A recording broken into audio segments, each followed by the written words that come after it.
Assalamualaikum warahmatullahi wabarakatuh. Salam sejahtera bagi kita sekalian. Perkenalkan, nama saya Ikhvan Nur Arvinda, peserta pelatihan dasar Mahkamah Agung Angkatan 1 Kelompok 4 tahun 2022.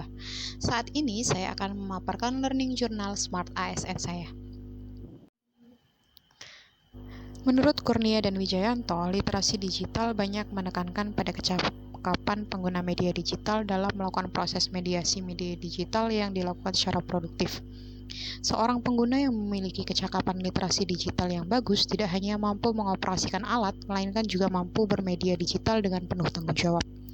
Kompetensi literasi digital tidak hanya dilihat dari kecakapan pengguna media digital (digital skill), namun juga budaya menggunakan digital atau digital culture, etis menggunakan media digital ethics, dan aman menggunakan media digital atau digital safety.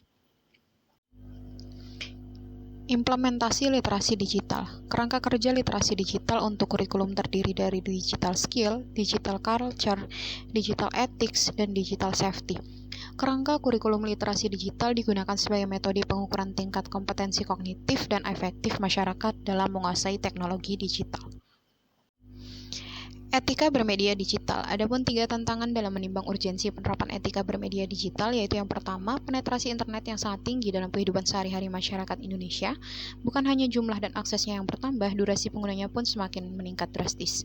Kedua, perubahan perilaku masyarakat yang berpindah dari media konvensional ke media digital. Karakter media digital yang serba cepat dan serba instan menyediakan kesempatan tak terbatas dan big data telah mengubah perilaku masyarakat dalam segala hal, mulai dari belajar, bekerja, bertransaksi, hingga berkolaborasi. Intensitas orang berinteraksi dengan gawai semakin tinggi. Situasi pandemi COVID-19 yang menyebabkan intensitas orang berinteraksi dengan gawai semakin tinggi, sehingga memunculkan berbagai isu dan gesekan. Semua ini tak lepas dari situasi ketika semua orang berkumpul di media guna melaksanakan segala aktivitasnya tanpa batas. Cakap bermedia digital. Dalam hal ini, digital skill atau kemampuan individu dalam mengetahui, memahami, dan menggunakan perangkat keras dan piranti lunak serta sistem operasi digital dalam kehidupan sehari-hari. Yang pertama, pengetahuan dasar menggunakan perangkat keras digital, dalam hal ini HP atau PC. Kemudian, pengetahuan dasar mengoperasikan piranti lunak atau software serta aplikasi. Dasar yang kedua, pengetahuan dasar tentang mesin telusur atau search engine dalam mencari informasi dan data, memasukkan kata kunci, dan memilah berita benar. Dasar ketiga, pengetahuan dasar tentang beragam aplikasi chat dan media sosial untuk berkomunikasi dan berinteraksi, mengunduh dan mengganti setting. Dasar keempat, pengetahuan dasar tentang beragam aplikasi dompet digital dan e-commerce untuk memantau keuangan dan bertransaksi secara digital.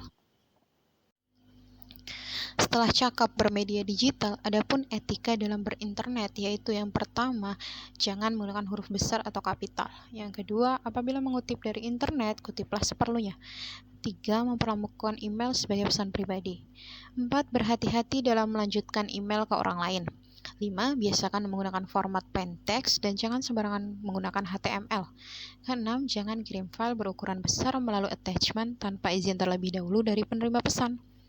Kemudian, menulis email dengan ejaan yang benar dan kalimat sopan, tidak menggunakan huruf kapital semua, membiasakan menuliskan subjek email untuk mempermudah penerima pesan, menggunakan BCC atau blind carbon copy, bukannya CC atau carbon copy, untuk menghindari tersebarnya email milik orang lain. Tidak mengirim email berupa spam, surat berantai, surat promosi, dan surat lainnya yang tidak berhubungan dengan mailing list. Menghargai hak cipta orang lain, menghargai privasi orang lain, dan jangan menggunakan kata-kata jorok dan vulgar. Membarengi perkembangan dunia digital, tentu ada dampak lain yang terjadi seperti konten negatif yang menyasar para pengguna internet termasuk di Indonesia, seperti halnya hoax, hate speech, dan cyberbullying. Urgensi melindungi perangkat digital.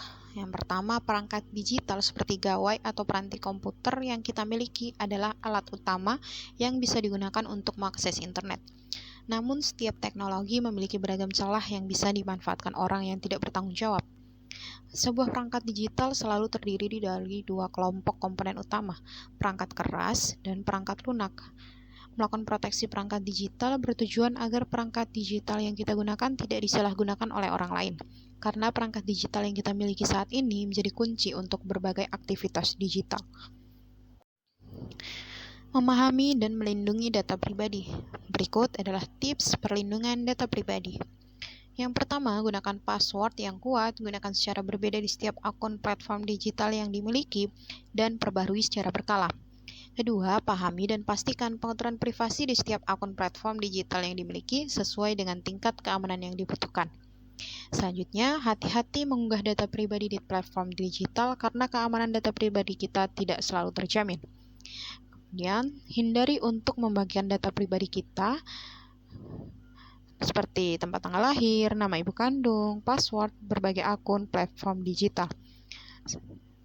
Kelima, hindari berbagai data pribadi orang lain, baik keluarga, teman maupun kenalan di dunia maya, sebab data mereka adalah privasi mereka. Keenam, hindari memasukkan data pribadi yang penting saat berinteraksi dalam platform digital dengan menggunakan Wi-Fi gratis di tempat publik. Ketujuh, pahami dan pilih aplikasi yang dipasang di gawai hanya mengakses data yang dibutuhkan dan bukan data pribadi kita lainnya. Selanjutnya, selalu lakukan pembaruan perangkat lunak yang digunakan dalam gawai untuk meminimalisir resiko ada celah kebocoran. Terakhir, waspada jika ada komunikasi atau aktivitas mencurigakan baik dari akun dengan identitas digital yang kita kenal maupun bukan. Demikianlah pemaparan Learning Journal Smart ASN saya. Semoga kita bisa lebih cakap dalam bermedia digital serta berhati-hati dalam bermedia digital. Terima kasih. Wassalamualaikum warahmatullahi wabarakatuh.